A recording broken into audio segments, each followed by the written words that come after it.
दोस्तों, नगर निगम के लिए कचरा जो है वो गले की फांस बनी हुई है। बड़े बड़े टेंडर जो है वो कागजों में दिए जाते हैं। श्री श्याम ट्रेडिंग कंपनी के नाम पर लगातार जो है टेंडर दिए जा रहे हैं, बढ़ाते जा रहे हैं। हर साल इस बार जो है लगभग 56 करोड़ का टेंडर अलॉट कर दिया गया है। आपको बता दें 2024 में 7.25 करोड़ के आसपास जो है वो टेंडर लगा दिया जाता है कि 7.25 करोड़ पॉल्यूशन विभाग जो है वो नगर निगम के ऊपर पॉल्यूशन का फैलाने के उसमें जुर्माना लगा देता है 7.25 करोड़। ध्यान रखना, 7.25 करोड़ 2024 में। उसके बाद फिर गुप्त सूत्रों से पता चलता है कि 1 करोड़ के लगभग फिर जुर्माना जो है वो लग गया है। हर साल जो है जुर्माना दिए जा रहे हैं। अगर किसी की नाली गली बनानी हो तो नगर निगम के पास बजट नहीं है, लेकिन अपनी कमियां छुपवाने के लिए जो है लगभग 8 करोड़ रुपए का जो है जुर्माना नगर निगम ने दे दिया है। पूरा क्या मामला आपको बता दें, श्री श्याम ट्रेडिंग कंपनी है, मिली भक्ति करके ये एक तो डेकड़ी वाला का आपने मुद्दा देखा होगा, जहां पर एक अजय नाम के किसान ने मुद्दा उठा रखा है। आपने दामला देखा होगा कि किस तरह से जो है खेतों में जो दफनाया जा रहा है, धोखा कर करके जो है कचरा वो किया जा रहा है। तो पॉल्यूशन विभाग ने कमेटी बनाई 2024-23 में। उसके बाद उसका चेकिंग की गई और 2024 में 7.25 करोड़ का लव लेटर पॉल्यूशन विभाग ने दे दिया नगर निगम को। पूरा क्या मामला है, हमारे साथ समाज सेवी चिराग जी मौजूद है, उनसे जानने का प्रयास करेंगे क्या कुछ पूरा मामला है। कुछ आरटीआई लगाई थी आपने और किस तरीके से लोगों के अंदर जो है लगातार होता है कि आरटीआई लगाने के बाद कोई फायदा नहीं होता, लेकिन आज फायदा दिख रहा है। और मैंने एक आरटीआई लगाई थी नगर निगम यमुनानगर में भी और पोल्यूशन कंट्रोल बोर्ड में भी कि 2014 से जब से भाजपा सरकार सत्ता में आई और नगर निगम की जो कार्रवाई है वो सब आपको पता ही है कि कैसी चल रही है आज के टाइम में। और कूड़े के ढेर, हम अम्बाला की तरफ से एंटर होते हैं जगाधरी में तो कूड़े के ढेर से पहले हमारा मुकाबला होता है, उसके बाद हम आगे जा पाते हैं। स्मेल आती है, सब कुछ होता है। तो मैंने ये जानकारी मांगी थी पोल्यूशन कंट्रोल डिपार्टमेंट से, जो आज मेरे को मिली है कि आज तक उन्होंने कितना जुर्माना नगर निगम यमुनानगर पर लगाया, चाहे वो कूड़े का निस्तारण हो, चाहे वो कूड़े को सही ढंग से डिस्पोज ऑफ करने की बात हो या कुछ भी है। तो आज मुझे आरटीआई में मिला कि इनके द्वारा 2022-23 के साल के अंदर जो कमियां पाई गई कैल कचरा प्लांट में, उसमें इन्होंने 7,14,06,000 रुपये का जुर्माना जो है नगर निगम यमुनानगर पर लगाया था। और नगर निगम यमुनानगर द्वारा ये पैसा 2024 में जमा करवा भी दिया गया। अब सवाल ये उठता है कि क्या उसके बाद भी कोई जुर्माना लगाया गया?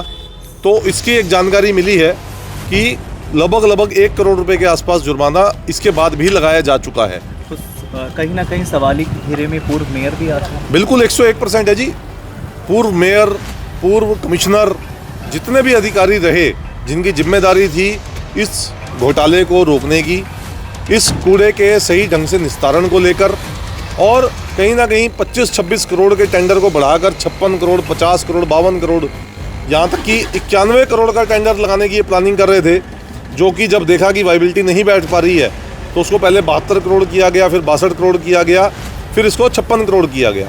चिराग जी, क्या कहना चाहोगे? तो ये इतनी मोटी जो है जनता का टैक्स का पैसा है, तो ये किसके खाते में लगेगा? ठेकेदार के या फिर नगर निगम के या फिर टैक्स का क्या रहेगा? देखिए, ये जनता के टैक्स का पैसा है जो जनता कभी तो हाउस टैक्स के रूप में चुकाती है, कभी जो प्रॉपर्टी नई आईडी बनवाने के चक्कर में चुकाती है, कभी आपने कोई डेवलपमेंट चार्जेस देने हैं, कोई नया मकान बनाना है उसके एवज में चुकाती है। तो कोई ये पैसा किसी अधिकारी की जेब से नहीं जा रहा, ना किसी मेयर की जेब से जा रहा है, ना किसी एमसी की जेब से जा रहा है। ये जनता का पैसा है और जनता के पैसे का दुरुपयोग हो रहा है। जब हमने बात की, आज से 3 साल पहले हमने मुद्दा उठाया था कि आपके पास जो सफाई कर्मचारी हैं उनकी संख्या बहुत कम है और उन सफाई कर्मचारियों की संख्या बढ़ाई जाए ताकि जो सफाई है वो सही ढंग से हो सके। और सब जगह सफाई कर्मचारी जब पहुंच के सफाई करेंगे, एक तो रोजगार मिलेगा हमारे सफाई कर्मचारी भाइयों को, दूसरा सफाई अच्छे तरीके से हो जाएगी। अगर एक वार्ड में 25-25, 30-30 लोग सफाई कर्मचारी हों तो मुझे नहीं लगता कि सफाई में किसी को कोई दिक्कत आएगी, लेकिन उस तरफ कोई ध्यान नहीं है। 7 करोड़ 14 लाख रुपए जमा कराने के लिए पैसे हैं सफाई कर्मचारियों की सैलरी देने के लिए, उनको रखने के लिए पैसे नहीं है। तो चिराग जी, आप बता रहे हो कि 56 करोड़ का टेंडर भी ये कोई श्री श्याम एजेंसी के नाम पे है। जी। हर साल उसे ही मिलता है। क्या कुछ ऐसा? देखिए, बहुत बड़ा घोटाला है और आप देख रहे होंगे, अभी भी आप अगर जाएंगे कैल कचरा प्लांट के बाहर तो बाहर तक कूड़ा फैला हुआ है। जब ये 14 अप्रैल की मोदी जी की रैली हुई, उस टाइम में वहाँ पे ग्रीन एप्रन बिछा के पूरा उसको साफ सफाई, पौधे लगाए गए, सफाई कर दी गई। आज आप जाके देखिए फिर वही हाल है। और जबकि मोदी जी ने वहाँ आना नहीं था, लेकिन उसका जो पैसा उनके नाम पे आया हुआ था या उन्होंने खर्च करना था, उसको खर्च करने के नाम पे उसमें भी कहीं ना कहीं भ्रष्टाचार करके और पैसे को खाया गया। और उसके बाद आपने देखा होगा कि अबे अजय डेगड़ीवाला, जो डेगड़ीवाला गाँव है ताजेवाला के पास, उन्होंने भी कंप्लेंट दी हुई है कि मेरी ज़मीन में ज़बरदस्ती 5,000-6,000 टन कूड़ा डाला गया।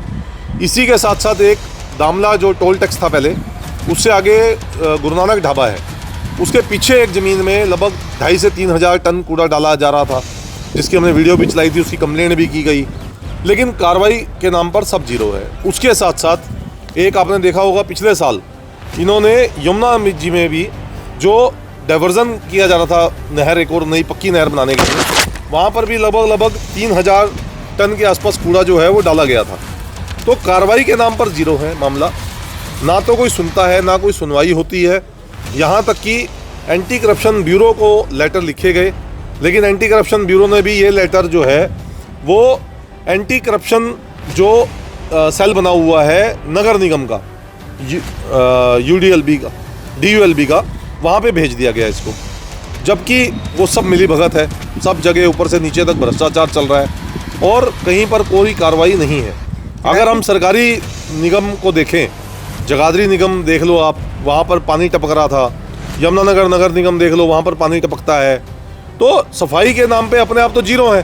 वो कहते हैं ना, अपने मुंह मियाँ मिट्ठू बनते हैं और खुद मियाँ फजीयत, दूसरों को नसीहत, ये काम है। 8 से 9 करोड़ रुपए का फाइन बहुत होता है और लगने के बाद भी उसी कंपनी को बार बार टेंडर दिया जाता है। बिल्कुल, क्योंकि मिली भगत है, वहाँ से कुछ ना कुछ फिक्स इनकम जो है वो होगी, 10%, 20%, 25%, 30%, कुछ ना कुछ तो मिली भगत है। बढ़ा के दिया जाता है, हर साल बढ़ा के दिया जाता है, दिखा दिया जाता है कि अब जो है ज़्यादा खर्चा बढ़ गया है, टिप्पर बढ़ गए हैं, जबकि टिप्पर भी कम है, आपके ट्रॉलीज भी आपके पास कम है। तो बहुत चीज़ें हैं जिसका एक सही ढंग से अगर कार्रवाई की जाए, इनकी पूरी बैलेंस शीट चेक की जाए, CCTV कैमरे लगा के उसको मॉनिटरिंग की जाए, तो बहुत कुछ निकल के सामने आएगा। जी, धन्यवाद।